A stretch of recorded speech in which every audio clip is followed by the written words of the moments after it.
지금까지 약 3년 동안 이 교회를 이제 하면서 정말 특별한 일이 아닌 한은 세상에서 일어나는 어떠한 그 사건과 이 설교를 연계해서 그렇게 설교를 별로 하지 않았습니다. 근데 한 열흘 전에 일어난 이 일본의 대지진 사건을 이렇게 보면서 오늘은 제 마음속에 이걸 중심으로 해서 하나님의 좀 말씀을 선포해야 되겠구나 하는 그런 생각을 이제 하게 됐습니다. 여러분께서 다 잘 아시다시피 이번에 그 대지진은 지진 기록이 있은 이후로 넷째로 이제 가장 큰 그와 같은 지진이다. 강도가 리히터 규모 지금 9.0이 된다. 이렇게 이제 사람들이 이야기를 하고 있습니다. 제가 오늘 이 주제를 잠깐 말씀드리려고 하는 것은 믿는 사람이든 믿지 않는 사람이든 지난 한 열흘 동안 그 일본에서 일어난 그 일들을 이렇게 텔레비전을 통해서 유튜브를 통해서 동영상 이런 파일들을 통해서 이렇게 올라오는 것들을 이렇게 보게 될 때 정말 대단한 재앙이구나 하는 것을 누구나 느낄 수 있는 그런 정도의 아주 심각한 그러한 재앙이라고 하는 사실을 우리가 누구나 알 수 있습니다. 지금까지 여러 가지 재앙이 있었지만 사실 휴대폰이라든지 여러 가지 그 기기를 통해서 이번처럼 생생하게 모든 것이 이렇게 기록이 된, 그래서 그런 것이 순식간에 텔레비전에 올라오고 유튜브에 올라오고 사람들이 그냥 전 세계 있는 사람들이 이렇게 공유해서 볼 수 있고 이렇게 된 적이 별로 없었던 것 같아요. 물론 이것보다 훨씬 큰 그와 같은 지진도 있었고 쓰나미도 있었지만 이번처럼 전 세계 모든 사람들이 모든 것을 공유해 가면서 실시간으로 이런 것들을 볼 수 있는 그런 계기는 여태까지 없었습니다. 그 지진의 강도가 어느 정도인가 많은 사람들이 이야기할 때 지진이 발생한 그 부분에서는 핵폭탄 수십 개가 동시에 이렇게 터졌을 때 나오는 그와 같은 위력이 이번 지진의 위력이다. 지금 그렇게 이야기를 하고 있습니다. 근데 사실 이번에 여러분 다 보셨겠지만 지진보다는 지진으로 인해 발생한 쓰나미 때문에 많은 사람들이 이제 죽게 됐죠. 저는 이제 기계공학을 하고 늘 압력 같은 걸 이런 걸 재는 사람이기 때문에 그 강도가 얼마인가 그거에 대해서 이제 관심이 있어서 이렇게 보니까 그 쓰나미가 이렇게 밀려 들어올 때 1m 거기에 미치는 그 힘이 50톤이라는 거예요.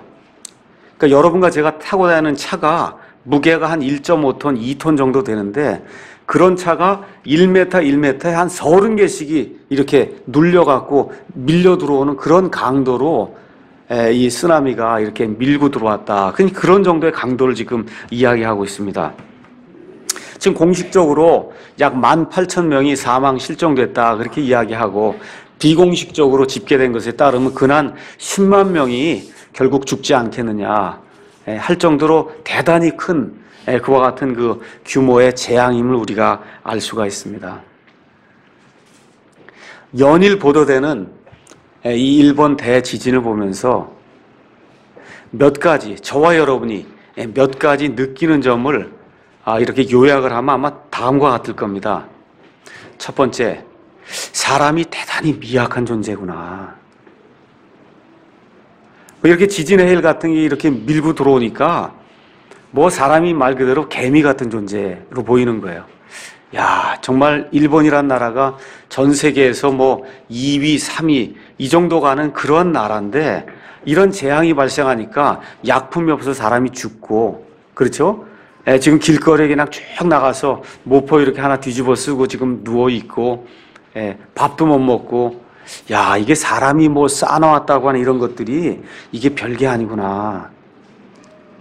그래서 두 번째로 느끼는 게 인류 문명이 정말 별게 아니구나 하는 걸 저와 여러분이 느낄 겁니다.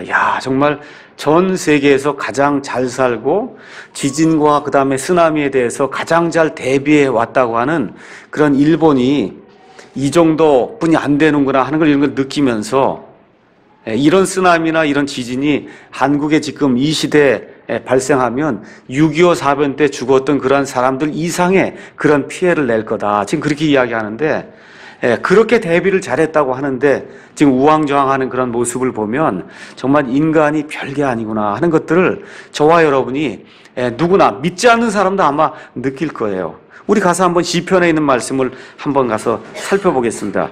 시편 2편에 있는 말씀을 보겠습니다. 시편 2편은 원래 메시아 시편이 돼서 정말 우리 예수님을 통해서 우리 하나님께서 온 세상을 심판하실 그와 같은 내용을 담고 있습니다. 시편 2편에 1절, 2절, 3절 가서 보니까 어찌하여 이교도들이 경노하며 백성이 헛된 일을 꾀하는가. 이것은 원래 예수님을 잡아 죽이던 그와 같은 그 상황 속에서 지금 이야기를 하는 거예요.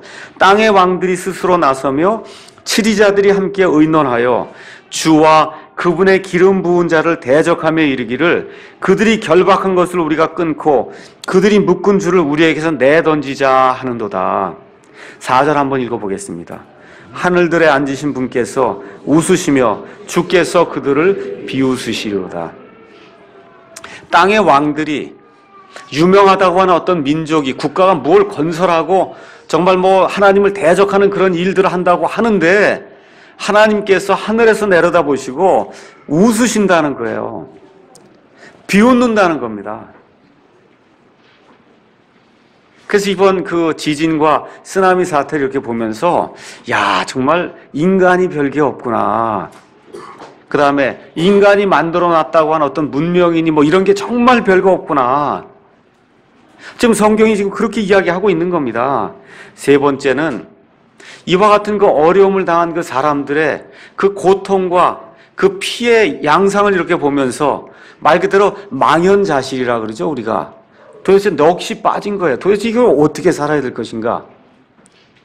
그걸 성경적으로 이야기하면 그게 지옥의 현실이라는 거예요. 많은 사람들이 나중에 지옥에 가게 되면 망연자실할 거예요. 이게 도대체 어떻게 된 건가? 망연자실. 그냥 넋을 잃는 거예요. 잃는 거. 그래서 믿는 사람이든 믿지 않는 사람이든 이번에 그런 일들을 통해서 야, 이게 정말 무언가 이런 재앙이 임하게 될 때 사람이 당하는 그런 엄청나게 극심한 그런 고통이 있구나. 이런 걸 다 느꼈을 겁니다. 그 다음에 넷째로 우리 믿는 사람들 경우에는 이런 것들을 통해서 정말 예수님의 재림의 때가 가까이 오는구나 하는 것들을 아마 느끼셨을 겁니다.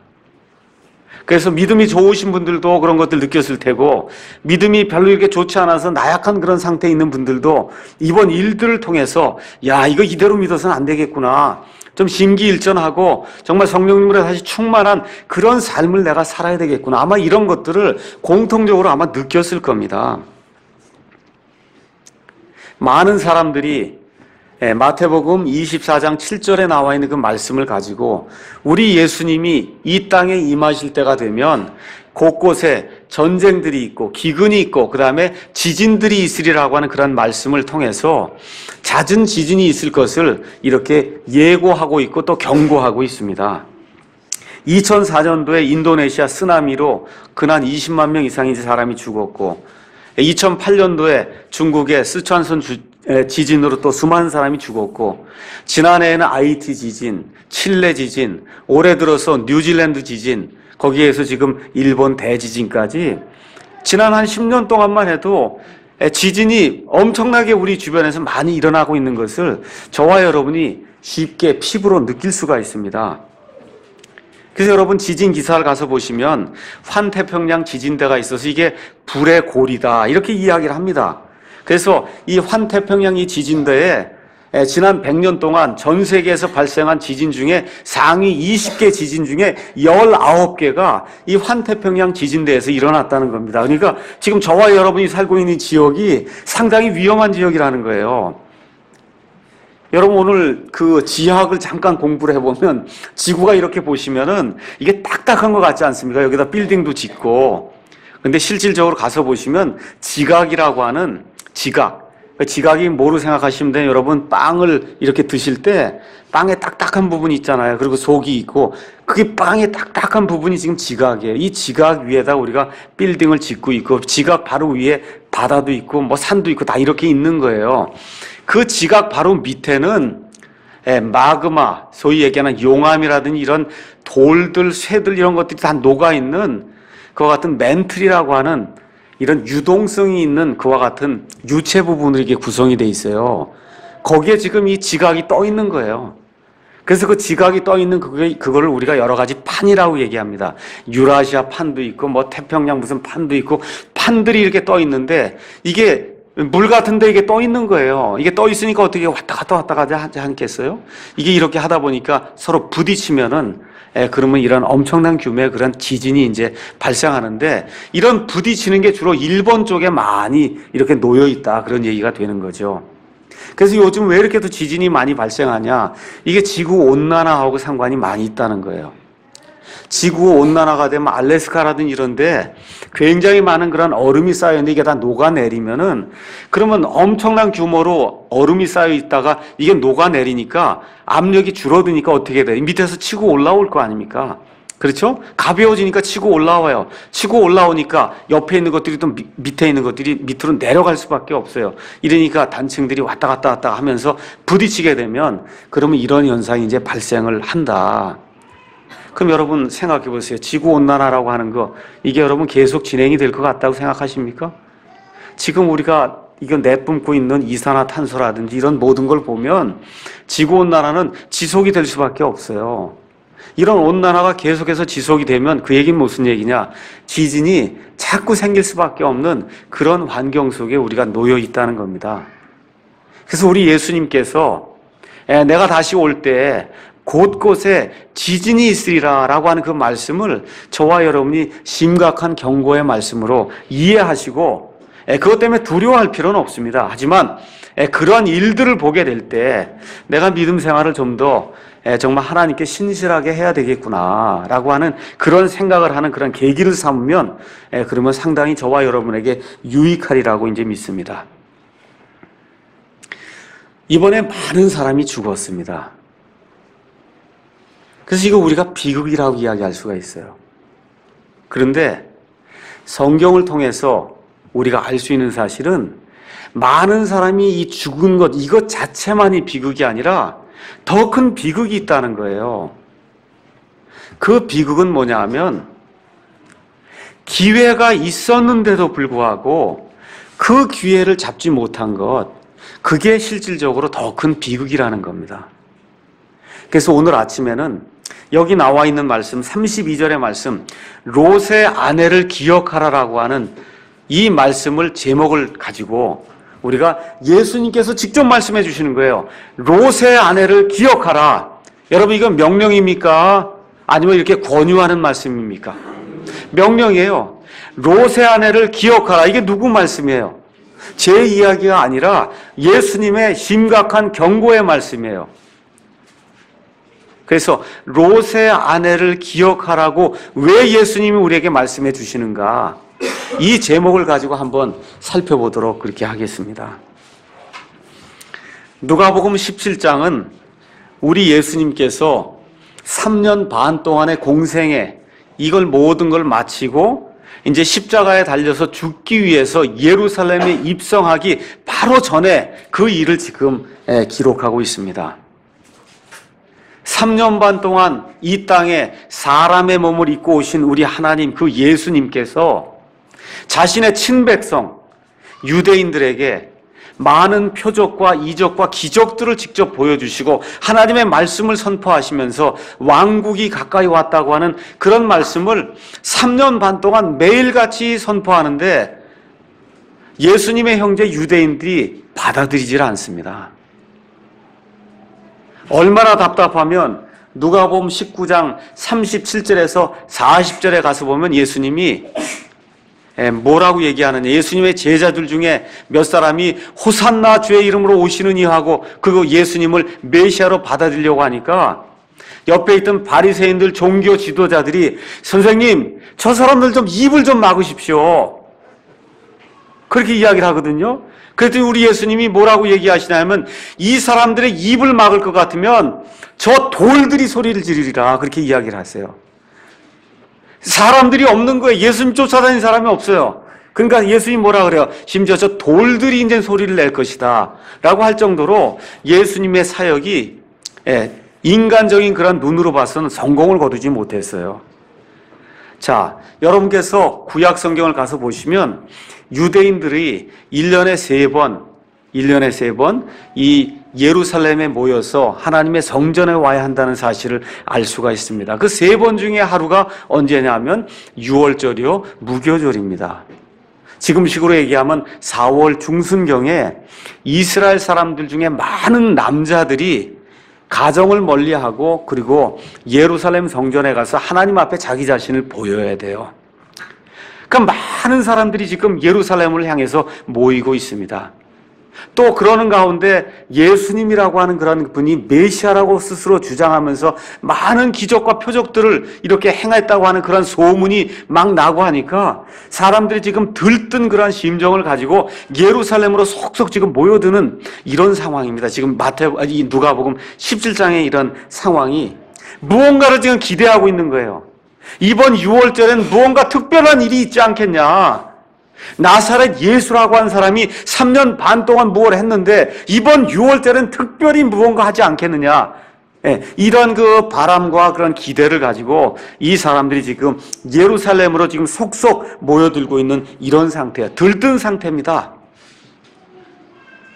그때 우리 예수님께서 입을 여셔서 하시는 말씀이 지금 누가복음 17장 22절부터 33절에 있는 말씀이에요. 사람들이 지금 들떠 있어요. 흥분이 되어 있는 그런 상태입니다. 이때 예수님이 거기다가 기름을 붓고 그렇게 하질 않으세요. 정신을 똑바로 차려야 된다. 지금 예수님이 그 얘기를 하고 있습니다. 저와 여러분이 지금 살고 있는 때가 들뜨기 좋은 때예요.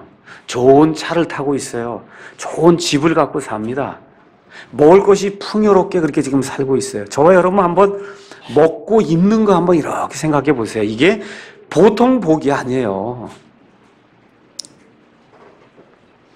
이럴 때 이게 들떠서 다니면 안 된다는 게 우리 예수님의 말씀을 가만히 생각해 보면서 예수님이 그렇게 들뜬 상태에다 기름을 붓고 더 들떠라 이렇게 얘기하지 않으세요.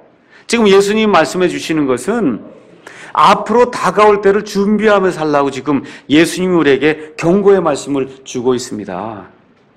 또 한편의 종류의 사람들은 어떤 사람이 있냐 하면 창세기부터 계시록까지 매일 펴갖고 재림이 어쩌고 저쩌고 해갖고 날짜를 따지고 몇 월 며칠에 온다 그러고 매일 펴갖고 재림, 예수님의 예언에 대한 그 말씀만 연구하는 사람들도 굉장히 많습니다. 그것 자체가 나쁜 건 아닌데 그것 하다가 성도로서 또 이 세상을 살아가는 사람으로서 본연의 의무를 하지 않으면 그건 무언가 하나님의 뜻을 오해하고 있는 거라는 겁니다. 제가 여러분에게 분명히 말씀드릴 것은 여러분이 예언 연구를 많이 하시든 예언에 관한 말씀만 찾아서 아주 그냥 둘둘둘 꿰고 여러분이 잘 알고 있든 알고 있지 아니하든 우리 예수님은 오실 때 오십니다. 그 소식이 여러분에게 기쁨의 소식입니까? 아니면 두려움의 소식입니까? 기쁨의 소식이에요. 그 두려워할 일이 아닙니다, 전혀. 아침에 오셔도 되고, 저녁에 오셔도 되고, 잠잘 때 오셔도 되고, 예언 공부를 안 하고 있을 때 오셔도 되고, 자동차 타고 있을 때 오셔도 상관이 없어요. 예. 그러니까 저와 여러분이 예수님 안에 지금 들어가 있느냐, 안 들어가 있느냐, 이거에 먼저 가장 큰 초점을 우리가 둬야 되고, 들어가 있는 분은 신랑이 올 때 신부가 신랑을 맞이하듯이 정말 깨어있는 그런 심정을 가지고 예수님이 언제 오시든지 나는 준비가 되어 있습니다. 이러한 심정이 되도록 저와 여러분이 힘을 써야 할 때가 바로 이때지 그냥 무슨 매일 아침마다 일어나서 이거 예언 말씀만 챙기고 또 어떤 분들은 세마포 옷을 또 입어야 된다고 해서 그거 지금 바느질하고 지금 그럴 때가 아니다. 지금 성경이 지금 그렇게 이야기하는 거예요. 그런 사람들이 실제로 있었어요. 어디에 있었습니까? 데살로니가 교회에 가서 보니까 예수님의 재림이 온다고 손 다 놓고 일도 안 하고 게을르게 그냥 누워있고 이런 사람들이 있었어요. 그래서 데살로니가 후서 3장 6절에서 11절에 가서 보니까 사도 바울이 뭐라고 얘기합니까? 일하지 아니하거든 먹지 말라 그렇게 얘기하는 거예요. 예수님이 우리에게 오시는 그 사실이 우리에게 기쁨이 됩니다. 평안이 됩니다. 예. 근데 왜 이렇게 벌벌 떨고 뭘 이거 내가 일을 안 하면은 뭐가 안 될 것처럼 이렇게 생각할 필요가 전혀 없다는 겁니다.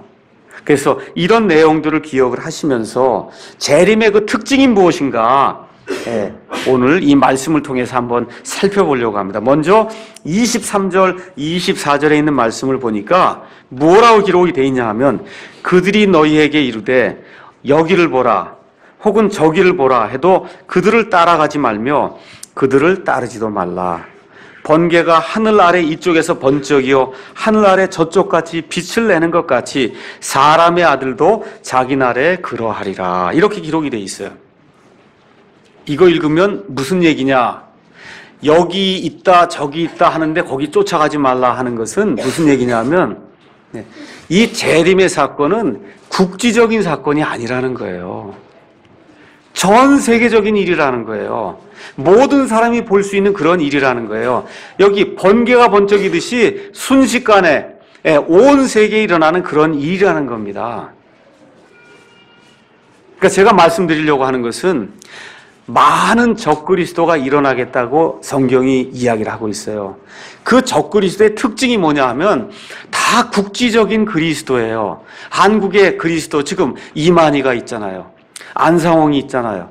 그렇죠? 네. 이게 다 뭐예요? 국지적인 거예요. 여기 안에서 내가 그리스도라고 그러는 거거든요. 이게 벌써 틀렸다고 성경이 이야기하는 겁니다. 미국에 또 국지적인 그리스도 그게 하는 데가 있어요. 그게 몰몬교예요. 몰몬교. 그 미국 사람들이 만들어 놓은 사이비 이단이 몰몬교예요. 그냥 가서 보면 야 어떻게 이런 허술한 시스템에 사람이 넘어갈 수 있을까? 안식교니 또 여호와의 증인이니 이게 뭐예요? 다 국지적인 거예요. 우리 예수님은 온 세상의 예수님입니다. 이슬람의 그 민족들의 예수님이기도 하시고 여기 중국, 한국, 일본의 예수님이기도 하시고 아프리카 흑인들의 예수님이기도 하시고 미국 사람들, 유럽 사람들, 온 세상 모든 사람들의 예수님이에요. 그래서 지금 예수님이 얘기하는 거 국지적으로 내가 그리스도라고 그러고 이 지역에서 추앙을 받고 이런 것들이 있으면 거기 쫓아가지 말라는 겁니다. 지금 한국에 이런 실정을 한번 가서 보세요. 계룡산에 그리스도가 한두 명이 아닙니다. 문선명도 다 그리스도라 그러고 그렇잖아요. 지금 여기 성경 말씀을 어떻게 보길래 그런 일들이 일어나니 우리가 알 수가 없는데 지금 예수님 지금 말씀하시는 이 포인트가 뭐냐? 내가 나중에 재림하게 될 때 그 일은 전 세계적인 현상이다. 그러니까 전 세계가 어떻게 변하고 있느냐 이런 데 초점을 두고 그러고 믿음 생활을 해라. 예수님이 지금 그렇게 이야기를 하는 겁니다. 자, 그러면 재림이 무엇인가에 대해서 제가 잠깐 말씀을 드리겠습니다. 제가 몇 차례 아마 여러분에게 물어본 적이 있을 겁니다. 예수님의 초림이 뭡니까? 예수님의 초림. 처음 오신 게 초림이죠. 재림은 두 번째 오시는 게 재림입니다. 자, 그러면 기간으로 한번 제가 말씀을 드려볼게요. 예수님의 초림은 몇 년일까요? 기간이. 공생의 그 3년 반이 예수님의 초림일까요? 아니면 십자가 사건 그날 딱 돌아가신 그날 그게 예수님의 초림의 기간일까요? 예수님의 초림은 대략 몇 년이에요? 33년 반이 예수님의 초림이에요. 33년 반이 예수님의 초림이에요. 그 초림 때 어때요? 예수님이 처음에 비밀리에 오시죠? 마국간에 비밀리에 오셨다가 초림이 끝날 때 예수님이 공개적으로 십자가에서 모든 사람에게 드러내신단 말이에요. 그게 예수님의 초림이에요. 예수님의 재림도 똑같습니다. 예수님의 재림도 하루가 아니에요. 예수님의 재림도 약 7년이라는 그런 기간 동안에 이루어지는 겁니다. 7년 기간의 처음 부분에는 비밀리에 오세요. 우리 예수님이 누구를 위해서? 자신의 성도들을 데려가시기 위해서 공중에 비밀리에 오세요. 이걸 우리가 휴거다 그렇게 이야기합니다. 아니면 공중 강림이다 그렇게 이야기해요. 그래서 이렇게 공중 강림해서 자신의 성도들을 데려가서 하늘나라에서 어린 양의 혼인 만찬이 7년 동안 이제 진행이 되고, 그렇죠? 이 일이 끝난 이후에 7년 이후에 예수님이 이 땅에 그 성도들과 함께 내려오십니다. 그 일을 현현이라고 얘기해. 나타나는 거다. 그래서 그걸 조금 더 구체적으로 얘기하면 땅에 강림한다 해서 지상 강림이다. 그렇게 이야기합니다. 그래서 우리가 예수님의 재림을 이야기할 때는 전체적으로 약 7년 정도 되는 그런 기간을 예수님의 재림이다. 그렇게 이제 이야기를 하는 겁니다. 자, 그래서 우리 예수님이 전 세계적인 사건이라고 하는 것을 말씀하고, 그 다음에 내 재림이 확실하고 그 다음에 급작스럽게 일어난다고 하는 것을 증명해 주시기 위해서 유대인들이 가장 잘 알고 있던 구약 성경에 있는 두 가지 사건을 통해서 예수님이 이 일이 확실하다고 하는 그런 사실을 우리에게 입증을 해 주십니다. 첫 번째는 뭐예요? 노아의 대홍수. 두 번째는 이 소돔과 고모라 땅에 있었던 하나님의 심판. 여러분, 이 두 가지 사건이 진짜로 이루어져서 말 그대로 하나님의 말씀 그대로 하나님의 심판이 이 땅에 이루어진 것처럼, 그래서 수많은 사람들이 그때 죽었거든요. 심판을 당한 것처럼 내가 다시 오게 될 때 바로 그와 같은 일들이 다시 일어나겠다. 예수님이 그렇게 이야기하시는 거예요. 여러분, 이거 국어를 이해하시면 잘 이해가 되시죠? 거기 뭐라 그랬어요? 노아의 날들에 이루어진 것 같이 사람의 날들에도 그대로 이루어진다는 겁니다. 그 다음에 또 뭐라 그랬어요? 마찬가지로 롯의 날들에도 그와 같았으니, 그렇죠? 그러니까 예수님이 다시 나타나는 때는 노아가 살던 그런 시대, 그 일이 그대로 반복이 된다는 거예요. 예수님이 다시 나타나는 그 때는 롯이 소돔과 고모라 땅에 거하던 그 시대 사람들이 행하던 그런 일들이 그대로 다시 반복이 되는 그때에 우리 예수님이 순식간에 온 세상에 임하리라고 지금 우리에게 말씀해 주고 있습니다. 자, 그러면 이 말씀을 통해서 어떤 일들이 일어났는가 한번 생각해 보도록 하겠습니다. 먼저 노아의 시대를 살펴보기 위해서 창세기 6장을 잠깐 보시겠습니다.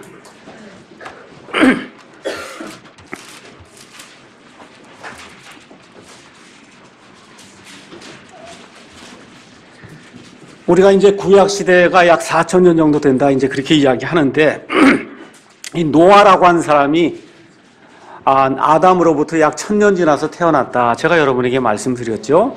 그리고 노아가 대략 몇 년을 살았냐면 성경 가서 보니까 950년을 살았다 그랬어요.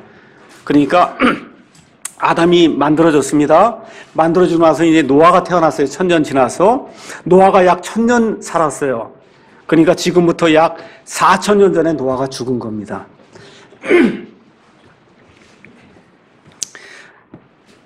그래서 노아의 대홍수는 노아의 생애에서 약 600년 되는 해에 생겼다 그랬거든요. 그래서 BC 2348년 이때 이제 노아의 대홍수가 생긴 것으로 성경이 이제 이야기를 하고 있습니다. 창세기 6장 1절부터 4절에 있는 말씀을 한번 제가 읽도록 하겠습니다. 사람들이 지면에서 번성하기 시작하고 그들에게 딸들이 태어나매 하나님의 아들들이 사람들의 딸들과 또 그들이 아름다운 것을 보고 자기들이 택한 모든 자를 아내로 삼으니라. 주께서 이르시되 내 영이 항상 사람과 다투지는 아니하리니 이는 그도 육체이기 때문이라. 그럼에도 그의 날들은 120년이 되리라 하시니라. 당시에 땅에는 거인들이 있었고 그 뒤에도 있었으니 곧 하나님의 아들들이 사람들의 딸들에게로 들어와 사람들의 딸들이 그들에게 아이들을 낳았을 때더라. 바로 그들이 옛적에 강력한 자들 즉 명성 있는 자들이 되었더라. 하나님께서 사람의 사악함이 땅에서 커지고 또 그의 마음에서 생각하여 상상하는 모든 것이 항상 악할 뿐임을 보시고 주께서 땅 위에 사람을 만드신 것으로 인해 슬퍼하시며 또 그것으로 인해 마음에 근심하셨다. 성경이 지금 그렇게 이야기를 하고 있습니다. 뭐 특별한 그런 설명이 지금 필요치 않아요. 여기 지금 가서 말씀을 읽어보니까 노아 당시에 하나님이 지금 노아의 대홍수를 지금 일으키셨는데, 노아의 대홍수를 일으키신 그 근본적인 원인이 뭐냐 하면, 하나님의 아들들이 이 땅에 내려와서 사람들의 딸들을 취했다는 겁니다. 그 하나님의 아들들이 누구예요? 천사예요. 천사는 원래 결혼했거나 이렇게 육체를 갖고 이렇게 살면 안 되는데, 하나님의 이런 타락한 천사들 중에 일부가 이 땅에 내려와서 사람의 모습으로, 남자의 모습으로 나타나서 자기가 원하는 자를 다 아내로 취함으로 말미암아 유전자 변형이 일어나서 사람의 키가 2m 뭐 이 정도 돼야 되는데 3m, 4m가 되는 그런 거인 종족이 이 땅에 태어났다는 거예요. 그래서 예수님이 말씀하신 걸 잘 기억해야 돼요. 마지막 때에 이런 일들이 일어난다는 겁니다. 마지막 때에. 그래서 천사들의 활동이 일어난다는 거예요. 유전자 변형이 이 당시에는 천사들을 통해서 일어났지만, 이 마지막 때에는 천사들 외에도 사람들도 이런 기술들을 가지고 사람들이 이렇게 유전자를 변화시킬 수 있는 이러한 때가 된다는 거예요. 이게 50년 전에 불가능했습니다. 100년 전에 불가능했어요. 근데 지금 이 시대에는 이런 일들이 천사들의 활동을 통해서도 가능하고, 심지어 사람들의 활동을 통해서도 이런 유전자 조작이 가능한 그런 때가 지금 우리가 살고 있는 때다. 그래서 뭐라고 기록이 되어 있냐면, 사람의 사악함이 땅에서 커지기 시작했다는 거예요. 그래서 뭐라고 기록되어 있어요? 사람이 마음속에서 상상해서 생각하는 모든 것이 다 악하다 그랬습니다. 100개 중에 뭐 90개만 악한 게 아니라, 거기 가서 뭐 영어로 imagination 그랬어요. imagination. 여러분, 저와 여러분이 가끔씩 공상 영화나 이런 거 보면 그 공상 영화가 어떻게 만들어지는 거예요?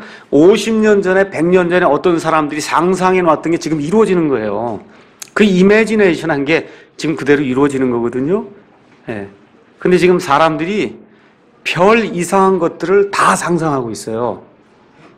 근데 노아 당시에 그랬다는 거예요.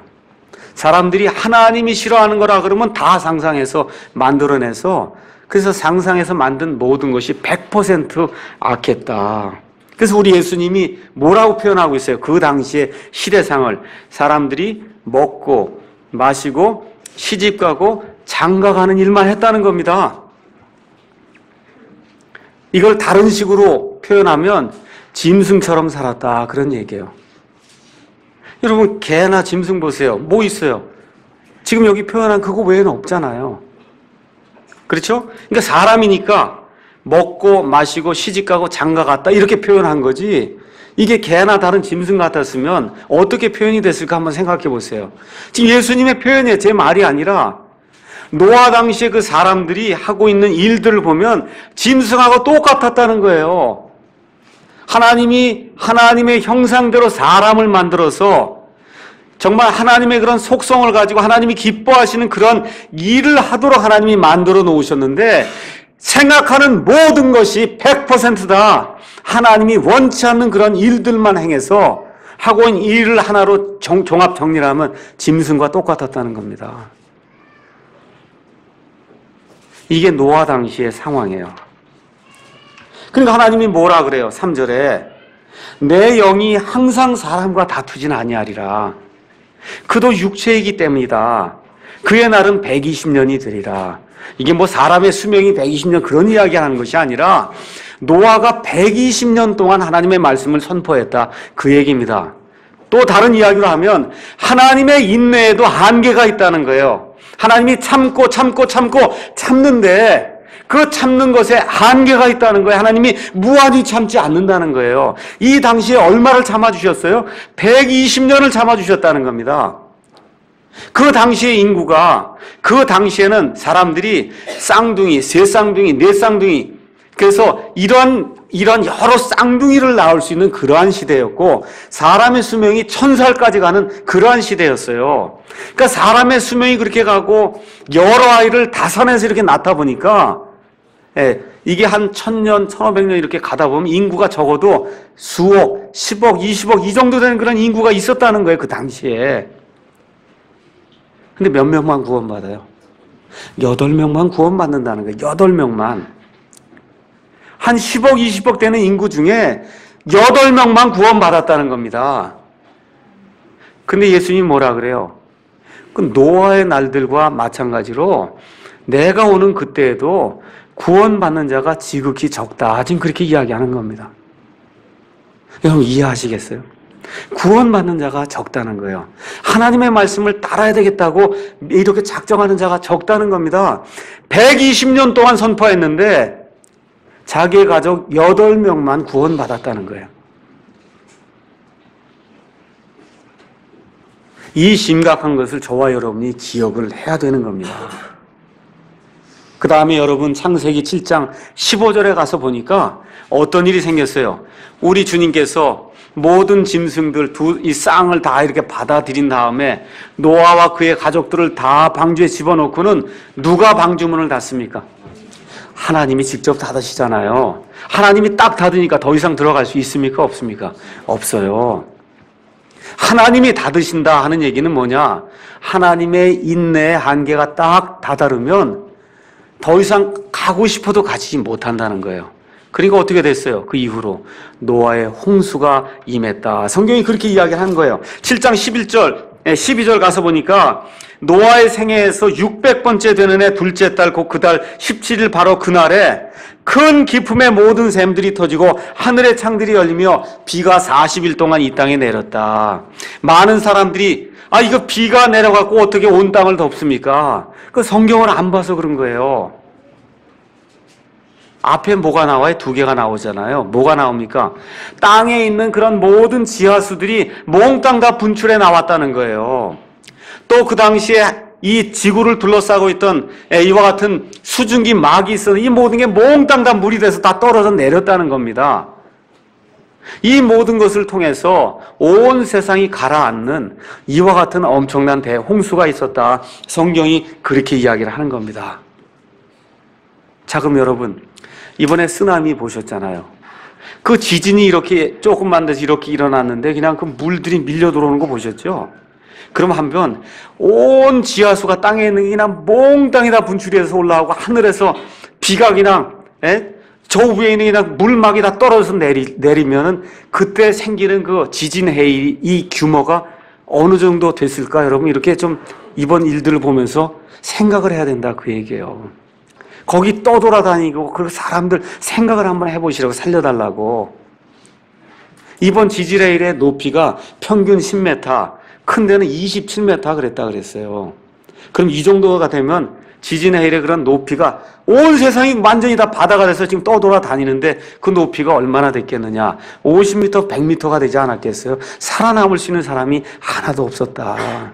말 그대로 물에 떠내려가는 개미처럼 돼서 살려달라고 하는데 하나님이 문을 일단 딱 닫으니까 방주에 들어간 사람이 더 이상 없었다고 성경이 그렇게 기록을 하는 겁니다. 우리 예수님 뭐라 그래요? 노아의 날들에 이루어진 것 같이 사람의 아들이 다시 오는 때에 이런 일이 이루어진다는 겁니다. 자, 이게 얼마나 많은 사람이 죽어요? 수십억의 사람이 죽었어요. 참으로 큰 비극입니다. 근데 더 큰 비극이 있다 그랬어요. 뭐가 더 큰 비극이에요? 120년 동안 노아가 하나님의 의의 말씀을 선포했다고 성경이 기록하고 있지 않습니까? 맞죠? 근데 뭐예요? 기회가 있었는데도 듣지 않은 것, 그것이 가장 큰 비극이다. 성경이 그렇게 이야기하는 거예요. 그러니까 저와 여러분이 지금 기회가 있을 때 정신을 차리고 하나님께서 내게 주시는 말씀이 무엇인가 깊이 우리가 생각을 해봐야 된다 그 얘기입니다. 두 번째는 롯의 시대가 나오는데 롯의 시대는 창세기 19장에 기록이 되어 있습니다. 이로부터 이제 노아가 죽고 나서 그리고 이제 죽고 나서 몇 년 있다가 아브라함이 출생하고 그 다음에 아브라함과 함께 지금 롯이라고 하는 사람이 갈대아 우르 지방을 떠나서 하나님의 명령을 따라 지금 여기 가나안 땅에 들어오는 그런 내용이 창세기 이제 19장에 기록이 되어 있습니다. 자, 노아 당시에 그 사람들은 불신자들이에요. 불신자. 다시 말씀드리면 그때 구원받지 못한 사람들은 믿지 않은 사람들이다. 지금 여기 롯의 이야기를 또 예수님이 왜 주시냐 하면 믿는 사람들에게도 이런 일이 생길 수 있다는 거예요. 구원을 잃어버린다 그런 얘기가 아닙니다. 잘 들으셔야 됩니다. 롯이 구원받은 사람입니까? 아닙니까? 구원받은 사람이 성경이 이야기해요. 의인이라 그럽니다. 의인이에요. 예, 롯을 가리켜서 성경이 의인이라고 얘기해요. 구원받은 사람이에요. 그런데 구원받은 사람이 길을 잘못 선택을 해갖고 어디 가서 살고 있는 겁니까? 소돔과 고모라에 가서 살고 있는 거예요. 이걸 저와 여러분이 잘 기억하셔야 돼요. 구원받은 사람이에요. 그에게 기회가 주어졌어요. 아브라함이 내가 어디를 가든지 내가 거길 선택하면 난 다른 데를 선택할 테니까 내가 원하는 데를 선택하라. 그러니까 지금 롯이 어디를 선택해요? 지금식으로 얘기하면 유흥가를 선택한 거예요. 저는 거기가 좋습니다. 번쩍번쩍대고 소돔과 고모라를 보니까 너무 살기가 좋은 거예요. 가서 보니까. 그래서 어떻게 해요? 거기를 지금 선택한 겁니다. 하나님이 가라 그런 거 아니에요. 기회를 줬어요. 이 사람 믿는 사람입니다. 구원받은 사람이에요. 기회가 왔습니다. 근데 지금 어디를 선택해요? 소돔과 고모라를 선택했다 그 얘기입니다.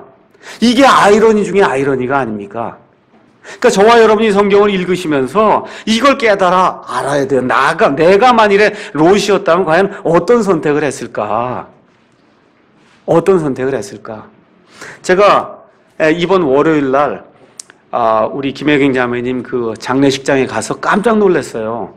거기는 신천동이라고 하는 데인데 제 아내의 외할머니가 그 고향이 신천동이라 제가 지금부터 한 15년 전쯤에는 거길 굉장히 많이 갔습니다. 그 신천리를. 그렇게 많이 지나다녔는데 유흥가라고 하는 걸 볼 수가 없었어요. 그래서 15년 있다가 지금 제가 거기를 갔는데 이게 도대체 완전히 소돔과 고모라가 되어 있더라고요. 이게 도대체 어떻게 이렇게 변할 수가 있을까? 깜짝 놀랐어요. 세상이 지금 그렇게 급박하게 하나님을 멀리하는 그런 방향으로 변화하고 있습니다. 자, 거기 가서 보니까 나타난 현상이 있어요. 창세기 19장에 소돔 땅에서 지금 롯이 살고 있는데 이걸 구하기 위해서 하나님의 천사들이 남자의 모습을 하고 또 나타나지 않습니까? 두 천사가 나타났단 말이에요. 두 천사가 나타났더니 그 소돔 땅에 있는 남자들이 나타나서는 우리가 이 두 천사들하고 관계를 맺겠다고 지금 나타나지 않습니까? 그러니까 이걸 단순하게 동성연애로 보면 안 된다 그 얘기예요. 지금 천사들과 관계를 맺기 위해서 그래서 여러분이 유다서에 가서 보면 이상한 육체, 낯선 육체, 보통 때 보지 못하던 그런 육체를 따라가는 그런 일이 여기에 있었다. 성경이 지금 그렇게 이야기를 하고 있는 겁니다. 그래서 천사를 따라가려고 하는 그런 일들, 그 다음에 그것이 나타난 것이 구체적으로 동성연애를 하려고 하는 그런 일들이 여기 창세기 19장에 기록이 되어 있습니다. 지금 이 시대에 나타나는 사악한 그런 현상 중에 하나가 동성연애가 급격하게 지금 확산되고 있는 겁니다. 우리 예수님이 이 땅에 오셔서 세리들과 죄인들을 사랑하셨어요. 예수님이 지금 이 땅에 오시면 동성연애 하는 자들도 사랑하실 겁니다. 근데 저와 여러분이 기억해야 될 것이 있어요. 그것은 뭐냐 하면 사랑하신다고 하는 게 죄를 덮어주는 게 아니라는 거예요. 진짜 사랑은 무엇이냐 하면 이렇게 하는 걸 하나님이 미워한다라고 가르쳐주는 게 사랑이라는 겁니다.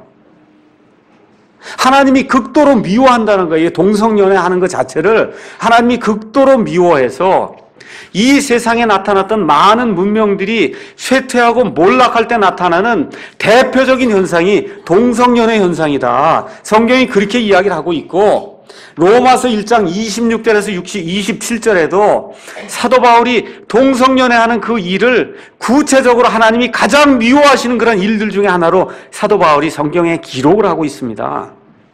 그러니까 동성연애하는 그 사람을 미워하는 것이 아니라 이게 이 마지막 때에 나타날 그러한 징조라고 우리 예수님이 이야기를 하고 있다는 겁니다.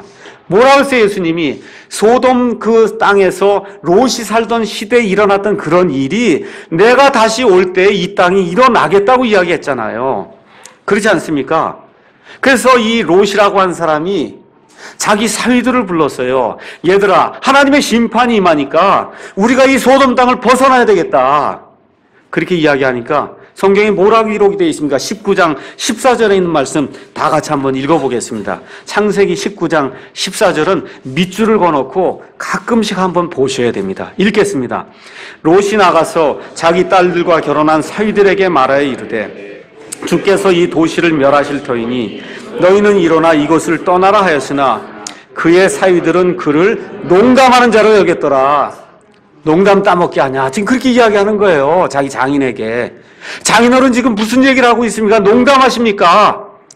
이렇게 좋은 데를 왜 두고 떠납니까? 이런 때가 저와 여러분이 사는 때가 되겠다고 예수님이 이야기해 주신다. 성경이 그렇게 이야기합니다.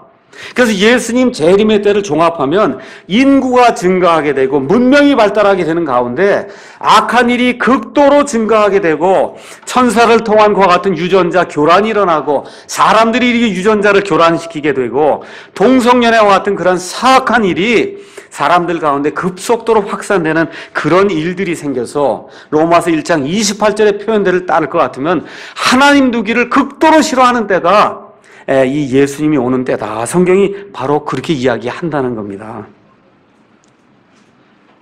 저와 여러분이 사는 이 때가 바로 이러한 때다. 성경이 그렇게 이야기해요. 이거 제 말이 아니라 예수님의 말씀입니다. 하나님이 롯의 가족에게 기회를 줬어요. 그런데 구원 받습니까? 못 받습니까? 다 구원받지 못하고 롯과 그의 아내와 그리고 그의 두 딸만 구원받으면 나머지는 다 죽게 됐거든요. 소돔과 고모라 땅에 사람이 다 죽었어요.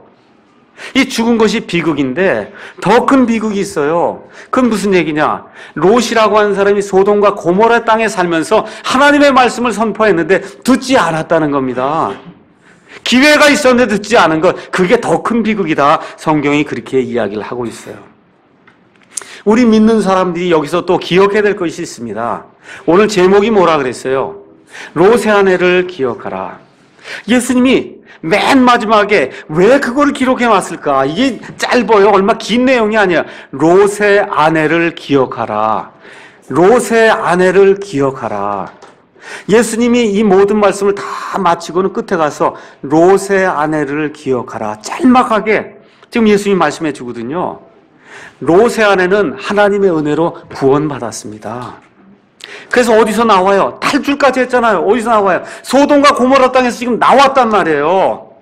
나오고는 뭐가? 옛날에 저 그리워하던 저 유흥가가 그리워서 다시 뒤를 돌아보다가 뭐가 됐다 그래요? 소금 기둥이 됐다. 성경이 그렇게 이야기를 하면서 우리 예수님 뭐라 그래요? 롯의 아내를 기억하라고 예수님이 우리에게 경고를 주시는 겁니다.